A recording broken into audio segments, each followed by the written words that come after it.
अस्सलाम वालेकुम जी, मैं प्रोफेसर नियाज़ अहमद। जो पिछला टॉपिक हम पढ़ रहे थे एसी थ्रू एन इंडक्टर, उसका दूसरा हिस्सा जो है आज हम पढ़ेंगे और उसको टॉपिक को कंप्लीट करेंगे। हमने देखा था कि वहाँ पर वोल्टेज लीड कर रहा था और करंट जो है वो लैग कर रहा था। तो यहाँ पर हम दिखाएंगे कि वोल्टेज जो है VRMS, आप इसको VRMS भी लिख सकते हैं, आप V भी खाली लिख सकते हैं, आपकी अपनी मर्ज़ी है। करंट है IRMS और ये हमारे पास है वोल्टेज VRMS। और यहाँ पर आपने देखा कि जो लीड कर रहा है वो वोल्टेज है। कितना लीड कर रहा है? π/2। ये वेव फॉर्म आ गई हमारे पास और वेव फॉर्म में क्या कंक्लूजन है कि voltage leads from current by phase π/2 in an AC through an inductor। इसके बाद हम इसकी लिखेंगे रिएक्टेंस। तो नेक्स्ट हेडिंग हमारी है रिएक्टेंस। रिएक्टेंस ऑफ इंडक्टर या इंडक्टिव रिएक्टेंस भी इसको कह सकते हैं आप। इंडक्टिव रिएक्टेंस भी बोल सकते हैं या रिएक्टेंस ऑफ इंडक्टर। अच्छा, ये क्या है? ये सेम वही चीज़ जो हम रिएक्टेंस ऑफ कैपेसिटर में करने के जी, जो एसी करंट के रास्ते में रुकावट है, जो ये रुकावट पेश करता है इंडक्टर, उसे बोलते हैं हम कि ये रिएक्टेंस ऑफ एन इंडक्टर है। Opposition offered by an inductor to flow AC current is called inductive reactance और रिएक्टेंस ऑफ एन इंडक्टर। अब इसको लिख लेते हैं। opposition offered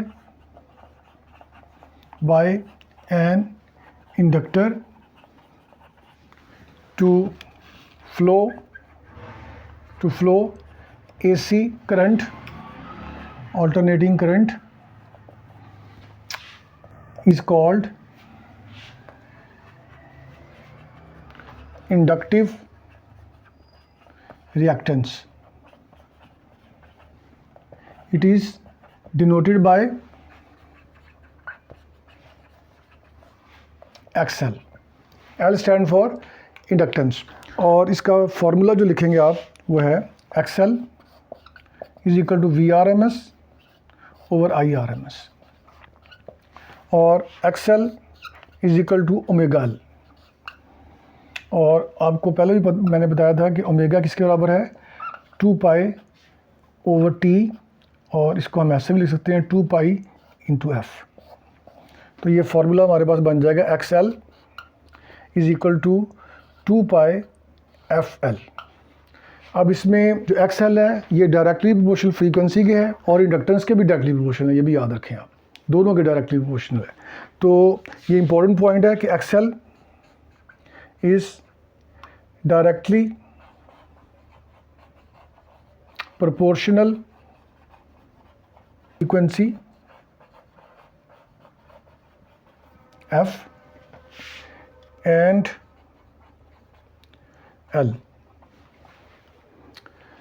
इसके बाद हमारे पास जो लास्ट हेडिंग बनती है वो है पावर डिसिपेशन। पावर डिसिपेशन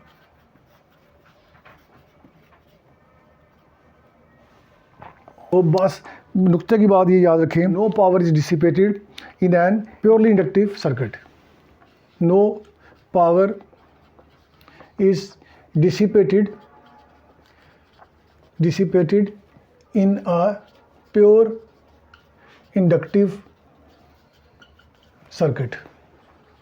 ये चीज़ें आप याद भी रखें, ये आगे आपके काम आएंगी। आगे जो टॉपिक हम पढ़ेंगे उसके अंदर भी काम आएंगे हमें।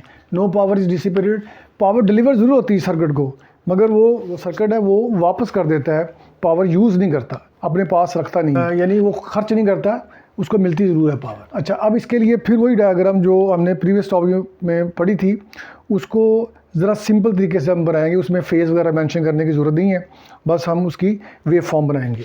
तो मैं ये डायग्राम जो है वो दोबारा ड्रॉ कर रहा हूँ और आपको याद होगा कि इसके अंदर वोल्टेज लीड कर रहा था। ये हमारे पास वेव फॉर्म आ गई और ये है हमारे पास करंट जो कि टाइम के साथ वेरी कर रहा है। और इसको मैं अपनी सहूलत के लिए ये लाइंस लगा देता हूँ, ये लाइंस लगा देता हूँ। ये लाइंस का फ़ायदा ये है कि आपको वेव फॉर्म बनाने में थोड़ी आसानी होगी। ऐसे अब दूसरी जो वोल्टेज है वो आईटी कर्व के ऊपर स्लोप लेने से आता है। ये बात आप बड़ी डिटेल से पढ़ चुके हैं। अब मैं इसकी वेव फॉर्म बनाता हूँ। ये वेव फॉर्म आ गई हमारे पास, और ये क्या है, ये वोल्टेज है। अच्छा, अब इसके हम कर लेते हैं 4 हिस्से, क्योंकि पूरा साइकिल जो होता है उसके भी 4 हिस्से हम करते हैं। यानी टाइम पीरियड टी जो है उसके हम 4 हिस्से पहले करते रहे हैं। क्योंकि यहाँ पर हम टाइम लेते हैं तो इसलिए उस लॉजिक के हिसाब से भी इसके हम 4 हिस्से कर लेते हैं। अब ये हमारे पास मैं 4 हिस्से इसके कर रहा हूँ। ये पहला इसका क्वार्टर आ गया, फर्स्ट क्वार्टर जो है ये हमारे पास है फर्स्ट क्वार्टर। इसको हम क्या देते हैं कि ये हमारा first quarter. In first quarter आपने किस चीज़ के ऊपर गौर करना है? पावर का बेसिकली फार्मूला क्या होता है? तो पावर का फार्मूला हमें पता है कि वी आर एम एस इसके साथ लिख लें या आई आर एम एस भी साथ लिख लें, या खाली P = VI भी लिख सकते हैं। ठीक है, चूँकि इस ऑल्टरनेटिंग वोल्टेज में हम क्या करते हैं, हम करंट को रेफरेंस के तौर पर लेते हैं हमेशा। तो इसको बेहतर ये है, पावर के फार्मूले को जब भी लिखें तो पहले आप लिखें IRMS और बाद में लिखें VRMS। तो अब यहाँ पर देखें जो फर्स्ट क्वार्टर है, अब यहाँ पर आपने डायग्राम देखनी, मैंने फर्स्ट पार्ट्स का बनाया है कि यहाँ पर वोल्टेज भी पॉजिटिव है, ये अपर साइड पे है, और करंट भी पॉजिटिव है, दोनों पॉजिटिव हैं। तो voltage and current both are positive. अब इसका मतलब क्या हुआ कि power is delivered to the circuit. इसका मतलब पावर जो है वो सर्किट को मिल गई। Power it means power is delivered to the circuit. ये सर्किट को मिल गई है। अब ये खर्च नहीं करेगा, ये वापस कर देगा। अब नेक्स्ट क्वार्टर आप बनाएं, हमारे पास ये आ जाता है। ये नेक्स्ट क्वार्टर हमारे पास ये है, ये क्वार्टर नेक्स्ट है। इसको हम हॉरिजॉन्टल लाइन से शो कर देते हैं, ऐसे। यहाँ पर देखें करंट की जो वैल्यू है ये पॉजिटिव है, मगर वोल्टेज जो है ये नेगेटिव आ जाता है हमारे पास। तो इसका मतलब ये हुआ कि in second quarter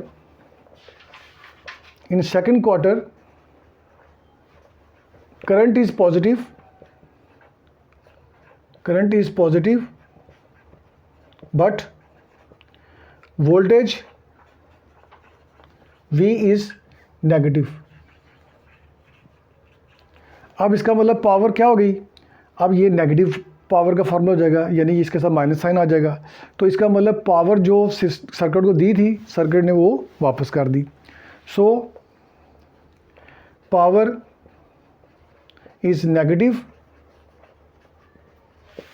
and it is returned back, और इसको ये वापस हो जाती है, तो हम उसको डिसिपेट नहीं करता। अब इसका थर्ड क्वार्टर देखें। इन थर्ड क्वार्टर, अब ये बात कि आप सीक्वेंस आपको समझ आ गया। इन थर्ड क्वार्टर अब आपने सिर्फ उसको वेरीफाई करते जाना। इन थर्ड क्वार्टर क्या होता है, अब ये देखें, ये पहला पार्ट, ये दूसरा वेव का, ये तीसरा हिस्सा। तो ये हमारे पास आ गया थर्ड क्वार्टर। अब यहाँ पर मैं थोड़ी सी वर्टिकल लाइन्स लगा देता हूँ। ठीक है जी। अब यहाँ पर देखें जो हमारे पास ब्लू लाइन है, ये यहाँ से लेकर यहाँ तक ये क्या है, ये नेगेटिव है, नीचे की साइड पे, मेन लाइन से नीचे है। और जो हमारे पास वोल्टेज है रेड लाइन वाला, अब देखें ये भी नीचे है। तो नेगेटिव नेगेटिव मेक्स पॉजिटिव। तो इसका मतलब यहाँ पर जो वोल्टेज है वो भी नेगेटिव है। V and I both are negative, which makes power positive. So power is again delivered to circuit। Circuit को दोबारा पावर डिलीवर होती है। अब आपने देखना है कि फोर्थ क्वार्टर में क्या आता है। ये फर्स्ट क्वार्टर, ये सेकंड क्वार्टर, ये फर्स्ट, ये सेकंड और ये थर्ड। अब लास्ट साइकिल में, क्योंकि उसके बाद जो साइकिल होते हैं वो रिपीट होते हैं, तो फोर्थ के अंदर आप देखें कि हमारे पास क्या है, ये बॉक्सेस बना लें इसके अंदर आप बेशक। अब यहाँ पर देखें कि यहाँ पर जो हमारे पास करंट को देखें ब्लू कलर में, तो ये नेगेटिव है, ये नेगेटिव है। और वोल्टेज को अगर देखें तो ये अपर, देखें बी लाइन से अपर साइड पर है, यानी यहाँ पर ये पॉजिटिव है। फोर्थ क्वार्टर में करंट जो है वो नेगेटिव है और वोल्टेज पॉजिटिव है। Voltage is positive but current is negative, so power is negative. Text book में ये पैराग्राफ की शक्ल में लिखा हुआ है, इसको मैंने यहाँ पर पॉइंट्स की शक्ल में बना दिया, जिसको याद करना भी आसान होगा और समझना भी इसको ज़्यादा आसान होगा। तो इन is negative, so power is return back.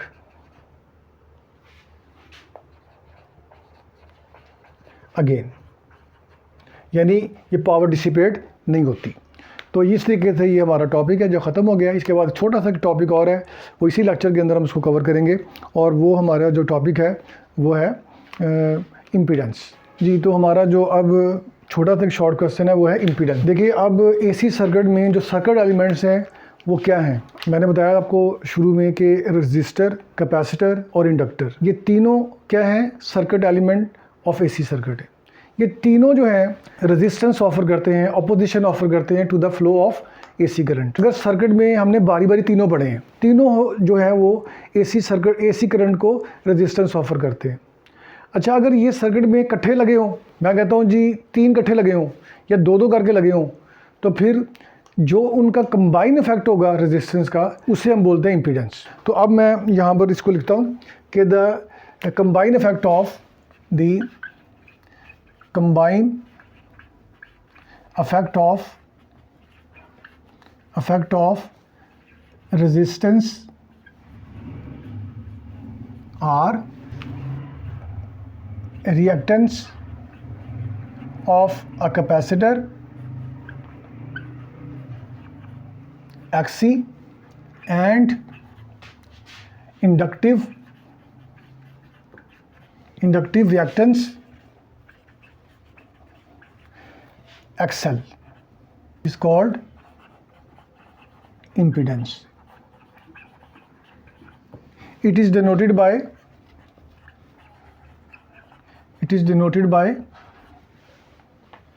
Z। Mathematically इसको लिखते हैं हम, मैथमेटिकली हम इसको लिखेंगे Z is equal to VRMS over IRMS। ये इम्पीडेंस का फार्मूला है। अच्छा, इसका यूनिट क्या होगा? अगर तीनों रेजिस्टेंस XC और XL लग जाते हैं सर्किट में, तो उससे कंबाइन इफेक्ट को तो हम बोलते हैं कि ये इम्पीडेंस है। तो अब यूनिट भी सेम रहेगा, क्योंकि ये है बेसिकली अपोजिशन है, तो इसका यूनिट वही होगा जो रेजिस्टेंस का अलग से हमने पढ़ा, यानी ओम। तो इट्स ऐसा यूनिट इज़ ओम, तो अलग नहीं है। तो ये छोटा सा शॉर्ट क्वेश्चन है और ये ज़रूरी है, 2 नंबर के शॉर्ट क्वेश्चन के तौर पर ये आ सकता है। बहुत शुक्रिया आपका।